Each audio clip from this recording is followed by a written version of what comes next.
Hello दोस्तों, सभी का स्वागत है मेरे चैनल स्कूल ट्यूटर पे। तो हमने पहले बात करी कक्षा 8 के गणित विषय के सिलेबस के बारे में। अब हम बात करेंगे कक्षा 8 के गणित विषय में पहले चैप्टर के बारे में। पहला चैप्टर रहेगा हमारा परिमेय संख्या। परिमेय संख्याओं के बारे में बात करेंगे। तो देखो, परिमेय संख्याओं के बारे में पढ़ने से पहले हम देखेंगे प्राकृत संख्याओं के बारे में, पूर्ण संख्याओं के बारे में और पूर्णांक संख्याओं के बारे में। उसके बाद हम परिमेय संख्याएं पढ़ेंगे। हमें एक बेसिक नॉलेज होना चाहिए संख्याओं के बारे में, संख्याओं का ज्ञान होना जरूरी है। तो सबसे पहले बात कर लेते हैं हम प्राकृत संख्याओं के बारे में। प्राकृत संख्याएं, प्राकृत संख्याएं क्या होती है? प्राकृत संख्याओं को दोस्तों अंग्रेजी में नेचुरल नंबर भी कहते हैं। क्या कहते हैं? नेचुरल नंबर भी कहते हैं। तो देखो, नेचुरल नंबर वे होते हैं जो एक से शुरू होकर अनंत की ओर अग्रसर होते हैं और इन्हें एन से डिनोट करते हैं। इन्हें डिनोट करते हैं एन से। तो हम कह सकते हैं कि वे संख्याएं जो एक से शुरू होकर अनंत की ओर अग्रसर होती है, वे संख्याएं कहलाती है प्राकृत संख्याओं। प्राकृत संख्याओं के बाद आती है पूर्ण संख्याएं। पूर्ण संख्याएं, पूर्ण संख्याओं को अंग्रेजी में होल नंबर कहते हैं। क्या कहते हैं दोस्तों? होल नंबर कहते हैं। होल नंबर क्या होता है? देखो, प्राकृत संख्याओं में अगर जीरो को सम्मिलित कर दिया जाए, जीरो को शामिल कर दिया जाए, तो वे कहलाएंगी पूर्ण संख्याएं। अर्थात पूर्ण संख्याओं को W से डिनोट करते हैं। इनमें जीरो को भी शामिल किया जाता है और बाकी सभी संख्याएं प्राकृत संख्याएं ही होती है। जैसे कह सकते हैं कि वे संख्याएं जो जीरो से शुरू होकर 1, 2, 3 अनंत की ओर अग्रसर होती है, वे पूर्ण संख्याएं कहलाती है। पूर्ण संख्याओं के बाद में आती है पूर्णांक संख्याएं। पूर्णांक संख्याएं, पूर्णांक संख्याएं, पूर्णांक संख्याओं को अंग्रेजी में पूर्णांक संख्याओं को इंटीजर कहते हैं, इंटीजर नंबर कहते हैं, इंटीजर नंबर कहते हैं। इन्हें आई या जेड से डिनोट करते हैं, आई या जेड से डिनोट करते हैं। पूर्णांक संख्याओं में धनात्मक, ऋणात्मक तथा शून्य तीनों प्रकार की संख्याएं शामिल होती है।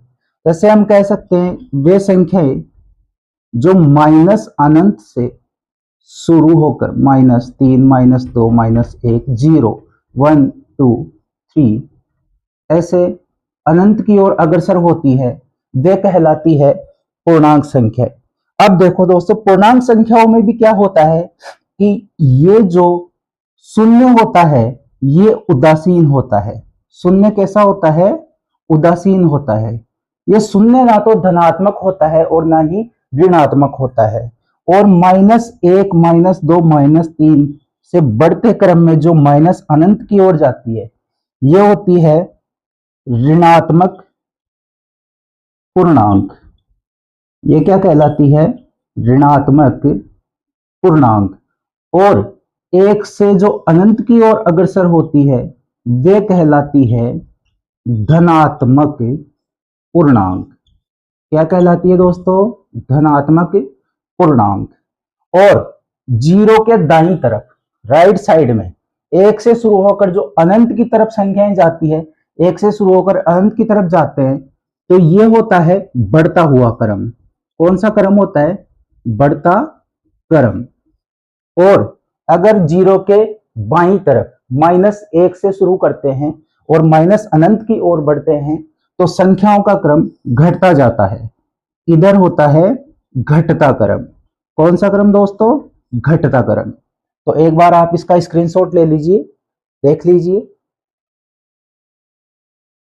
ठीक है, इससे आगे बढ़ते हैं। हमने बात कर ली प्राकृत संख्याओं के बारे में, उसके बाद करी हमने बात पूर्ण संख्याओं के बारे में, पूर्ण संख्याओं के बाद हमने बात करी पूर्णांक संख्याओं के बारे में। अब आती है हमारी परिमेय संख्याएं।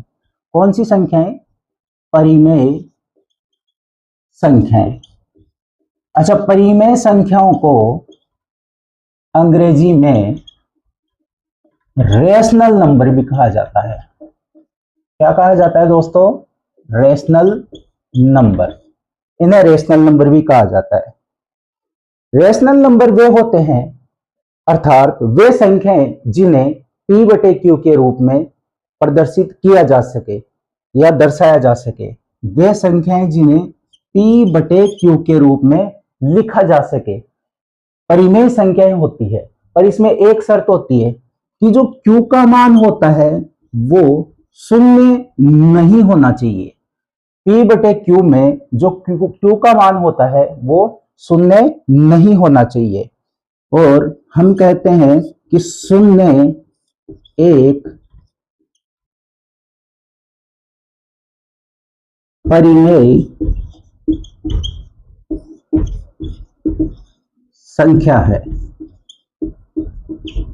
अगर हम p का मान शून्य लेते हैं, p का मान शून्य लेते हैं तो शून्य केवल एक परिमेय संख्या है, लेकिन अगर q का मान शून्य हो तब वो परिमेय संख्या नहीं होगी। उसके बाद में हम बात करेंगे परिमेय संख्याओं के कुछ गुणधर्म के बारे में। परिमेय संख्याओं से संबंधित जितने भी गुणधर्म है उनके बारे में बात करेंगे। ठीक है, हम देखते हैं परिमेय संख्याओं के गुणधर्म। गुणधर्म में जो पहला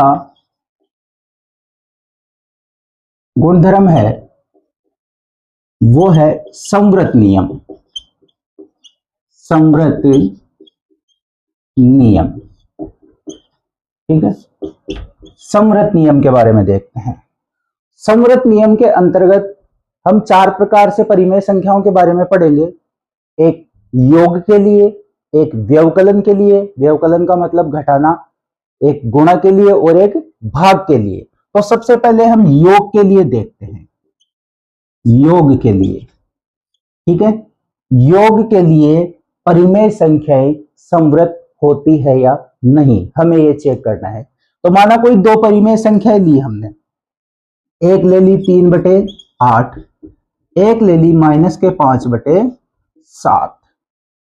इनको हल करने पर अगर परिमेय संख्याओं को जोड़ने पर पुनः एक परिमेय संख्या ही प्राप्त होती है तो वह संख्याएं योग के अंतर्गत क्या होगी? संवृत होगी। अगर परिमेय संख्याओं को जोड़ने पर पुनः परिमेय संख्या प्राप्त होती है तो परिमेय संख्या योग के अंतर्गत क्या होगी? संवृत होगी। तो देखते हैं, इनको जोड़ के देखते हैं। प्लस और माइनस को गुणा करने पर आ जाएगा प्लस 3/8, प्लस और माइनस को गुणा किया तो यहाँ पे आ गया माइनस, रह गया 5/7। 8 और 7 का एलसीएम लेंगे दोस्तों, 8 और 7 का एलसीएम निकालेंगे। ठीक है, एलसीएम निकाल लेते हैं। एलसीएम निकालने का तरीका सबको आता होगा, अगर नहीं भी आता है तो हम आगे अगले चैप्टर में बात करेंगे इसके बारे में। ठीक है, 4 बार भाग गया, 2 बार भाग गया, 1 बार भाग गया और 7 का 1 बार भाग गया। इनको गुणा कर लेंगे, 7 दूनी 14, 14 दूनी 28, 28 दूना 56। तो इनका एलसीएम कितना आ गया? 56। अब क्या करेंगे? 8 का भाग 56 में देंगे, 56 में भाग जाएगा 7 बार 8 का, और 7 को गुणा करेंगे 3 से तो आ जाएगा 21। माइनस का चिन्ह है तो माइनस उतार देंगे। उसके बाद भाग देंगे 7 का 56 में, भाग जाएगा 8 बार, और 8 को 5 से गुणा करेंगे, कितना आएगा? 8 पंजे 40। 40 में से 21 घटाएंगे दोस्तों, बचेगा 19। माइनस का बचेगा 19। क्यों? क्योंकि हमारे पास बड़ी संख्या कैसी है? माइनस की है, ऋणात्मक है, तो यहां पे भी ऋणात्मक संख्या बचेगी। हमारे पास देखो माइनस के 19/56 आ रही है। हम क्या कह सकते हैं कि -19/56 एक परिमेय संख्या है, इसको p/q के रूप में लिखा हुआ है तो ये एक परिमेय संख्या है। हाँ, ऋणात्मक है लेकिन है तो परिमेय संख्या ही। तो हम कह सकते हैं कि परिमेय संख्याएं योग के अंतर्गत संवृत होती है। तो यहां हम लिख देंगे परिमेय संख्याएं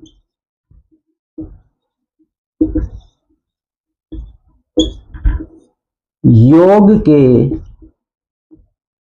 अंतर्गत संवृत होती है। ठीक है, एक बार फिर से देख लेते हैं। समवर्त नियम कहता है कि कोई दो परिमेय संख्याओं को जोड़ने पर अगर पुनः एक परिमेय संख्या प्राप्त होती है तो परिमेय संख्याएं योग के अंतर्गत समवर्त होगी। हमने यहाँ पे दो परिमेय संख्याएं ली, उनको जोड़ के देखा, जोड़ने के बाद हमें पुनः एक परिमेय संख्या प्राप्त हुई।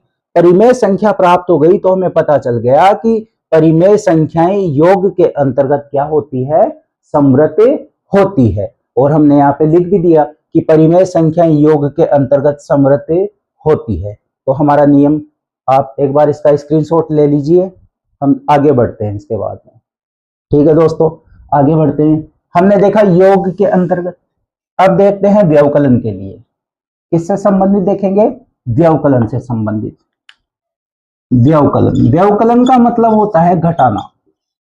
व्यवकलन का मतलब होता है घटाना। ठीक है, इसके बारे में बात करते हैं। अगर मैं ये कहूं कि दो परिमेय संख्याओं को घटाने पर अगर पुनः एक परिमेय संख्या प्राप्त होगी तो वे भी समवर्त नियम के अंतर्गत आएगी। तो देख लेते हैं हम कोई दो परिमेय संख्याएं लेके, जैसे वही दो परिमेय संख्याएं ले लेते हैं, 3/8 माइनस और माइनस के 5/7।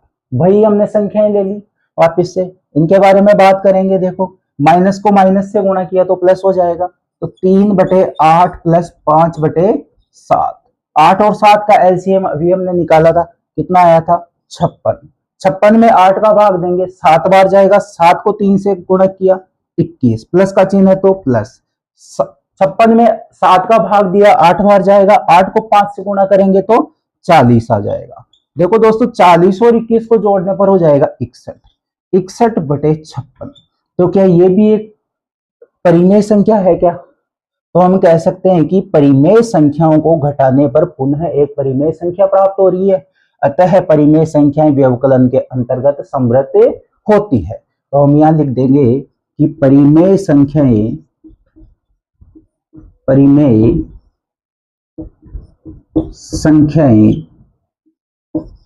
व्यवकलन के अंतर्गत समवर्त होती है। तो देखो, सबसे पहले हमने योग के बारे में बात करी समवर्त नियम में, और हमने देखा कि परिमेय संख्या योग के अंतर्गत क्या होती है, समवर्त होती है। उसके बाद में हमने व्यवकलन की बात करी, तो हमने देखा कि परिमेय संख्याओं को घटाने पर भी पुनः एक परिमेय संख्या आ रही है। तो यहाँ पे भी हम कह सकते हैं कि परिमेय संख्या व्यवकलन के अंतर्गत क्या होती है, समवर्त होती है। आप इसका स्क्रीनशॉट ले लीजिए, उसके बाद हम आगे बढ़ते हैं। ठीक है दोस्तों, अब बात करेंगे गुणन से संबंधित, परिमेय संख्याओं के गुणन से संबंधित बात करेंगे। तो परिमेय गुणन से संबंधित, गुणन के लिए देखेंगे। ठीक है, अर्थात हम कह सकते हैं कि दो परिमेय संख्याओं को गुणा करने पर अगर पुनः एक परिमेय संख्या प्राप्त होती है तब तो वो क्या होगी, समवर्त होगी। तो हम चेक कर लेते हैं, वही संख्या है हमारे पास में, 3/8 गुणा -5/7। इन्हीं संख्याओं को गुणा करके देख लेते हैं। अगर इन संख्याओं को, ये परिमेय संख्याएं हैं दो हमारे पास में, इन्हीं संख्याओं को गुणा करने पर अगर पुनः एक परिमेय संख्या प्राप्त होती है तो हम कह देंगे कि परिमेय संख्या गुणन के अंतर्गत समवर्त होती है। तो हम चेक कर लेते हैं, ये 3/8 प्लस का है और 5/7 माइनस का है। हमें पता है कि प्लस को माइनस से गुणा करने पर हमेशा माइनस आता है, तो माइनस लिख दिया हमने। 3 को 5 से गुणा करेंगे, ऊपर वाली संख्या को ऊपर वाली संख्या से गुणा करेंगे, अर्थात अंश को अंश से गुणा करेंगे और हर को हर से गुणा करेंगे। 3 को 5 से गुणा किया 15, 8 को 7 से गुणा किया 56। देखो 15/56 भी क्या है, एक परिमेय संख्या है। तो हम कह सकते हैं कि परिमेय संख्याओं का गुणा भी एक परिमेय संख्या ही होती है। अर्थात हम कह सकते हैं कि परिमेय संख्याएं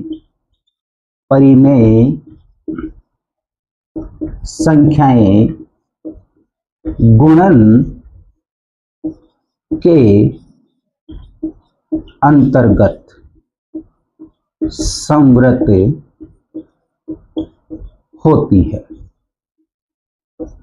ठीक है दोस्तों, ठीक है, इसका भी स्क्रीनशॉट ले लीजिए। ठीक है, हमने बात करी परिमेय संख्याओं के लिए समृत नियम के अंतर्गत योग के लिए देख ली परिमेय संख्याएं, व्यवकलन के लिए और गुणा के लिए।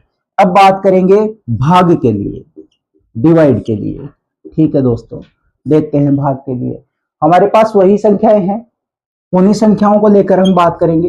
3/8 भाग -5/7, इन्हीं संख्याओं के संबंधित बात करेंगे। तो देख लेते हैं इनको हल करके कि परिमेय संख्याओं का भाग करने पर भी क्या एक पुनः परिमेय संख्या प्राप्त होती है। तो क्या होता है, हम देखते हैं ये समृत नियम के अंतर्गत आता है या नहीं आता है। तो सबसे पहले हल करके देख लेते। 3/8 भाग की जगह गुणा, और आगे वाली संख्या क्या हो जाएगी, उल्टी हो जाएगी। तो -7/5। अब इनको गुणा कर लेंगे सीधा सीधा। 3 को 7 से गुणा करेंगे, 8 को 5 से गुणा करेंगे, और प्लस को माइनस से गुणा करने पर क्या आ जाएगा, माइनस आ जाएगा। 3 को 7 से गुणा किया तो 21, 8 को 5 से गुणा किया तो 40। देखो माइनस के 21/40 हमारे पास में प्राप्त हो गए। माइनस के 21/40 भी एक परिमेय संख्या है। तो हम कह सकते हैं कि परिमेय संख्याओं का भाग करने पर भी एक परिमेय संख्या ही प्राप्त होती है। परंतु अगर मैं ये कह दूं, पहले तो हम ये लिख लेते हैं कि परिमेय संख्याओं का भाग करने पर भी एक परिमेय संख्या प्राप्त हुई है। यहां पे हमें एक परिमेय संख्या ही प्राप्त हुई है। लेकिन अगर हम इसके बारे में बात करें आगे, अगर हम एक संख्या ले 3 और एक संख्या ले 0, अब 3 भी एक परिमेय संख्या है और 0 भी एक परिमेय संख्या है। अभी हमने लिखा था परिमेय संख्याओं में कि 0 भी एक परिमेय संख्या है। तो 3 और 0 भी एक परिमेय संख्या है, अर्थात 3 में 0 का भाग देंगे। ठीक है, तो 0 का भाग 3 में देंगे तो कभी भी 3 नहीं आएगा। 0 का पहाड़ा बोलेंगे तो 3 कभी भी नहीं आएगा, चाहे आप अनंत तक बोलिए, कितना भी बोलिए, कभी भी 3 नहीं आएगा। तो हम इसको क्या कहेंगे कि ये क्या है, अपरिभाषित। 3/0 क्या है, अपरिभाषित है। तो हम कह सकते हैं कि परिमेय संख्याएं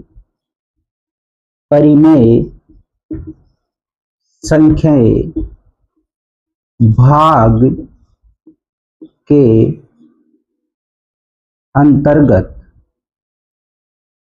संवृत नहीं होती, संवृत नहीं होती यदि हम 0 को शामिल नहीं करें तो बाकी सभी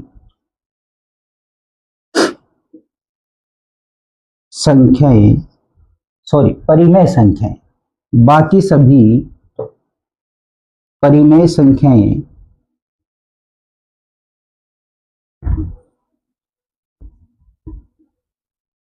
भाग के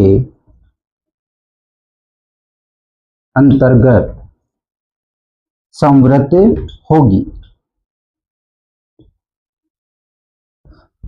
तो हमने बात करी संवृत नियम के बारे में। संवृत नियम में सबसे पहले हमने बात करी योग के लिए। तो योग के लिए हमने देखा कि दो परिमेय संख्याओं को जोड़ने पर भी पुनः एक परिमेय संख्या ही प्राप्त हो रही है। तो हमने कह दिया कि परिमेय संख्याओं का योग, परिमेय संख्या योग के अंतर्गत संवृत होती है। उसके बाद हमने देखा व्यवकलन के लिए, अर्थात घटाने के लिए। तो हमने देखा कि दो परिमेय संख्याओं को घटाने पर भी पुनः एक परिमेय संख्या प्राप्त हो रही है। तो हमने कहा कि परिमेय संख्या व्यवकलन के अंतर्गत संवृत होती है। उसके बाद हमने देखा गुणा के लिए। गुणा के लिए देखा तो हमें पता चला कि दो परिमेय संख्याओं को गुणा करने पर भी पुनः एक परिमेय संख्या प्राप्त हो रही है। तो हमने कहा कि परिमेय संख्याएं गुणन के अंतर्गत समृत होती है। लेकिन हमने उसके बाद में देखा कि परिमेय संख्याओं का भाग करने पर कुछ जगह तो परिमेय संख्याएं प्राप्त हो रही है और कुछ जगह अपरिभाषित आ रहा है। तो हमने कह दिया कि परिमेय संख्याएं भाग के अंतर्गत समृत नहीं होती। यदि हम शून्य को शामिल नहीं करें, अगर शून्य को शामिल नहीं किया जाए तो बाकी सभी संख्याएं जो होंगी वो क्या होंगी, परिमेय संख्याएं भाग के अंतर्गत समृत होंगी। यह हमारा समृत नियम कंप्लीट हो चुका है दोस्तों। अगला नियम है क्रम विनिमय नियम, उसके बारे में हम अगले वीडियो में बात करेंगे। तभी तक के लिए आप इस चैनल से जुड़िए, लाइक कीजिए, सब्सक्राइब कीजिए, वीडियोस को ज्यादा से ज्यादा शेयर कीजिए ताकि सभी साथियों तक पहुंच सके और आप कक्षा 8 में बोर्ड की परीक्षा में अच्छे से अच्छा परफॉर्म कर सके। धन्यवाद दोस्त।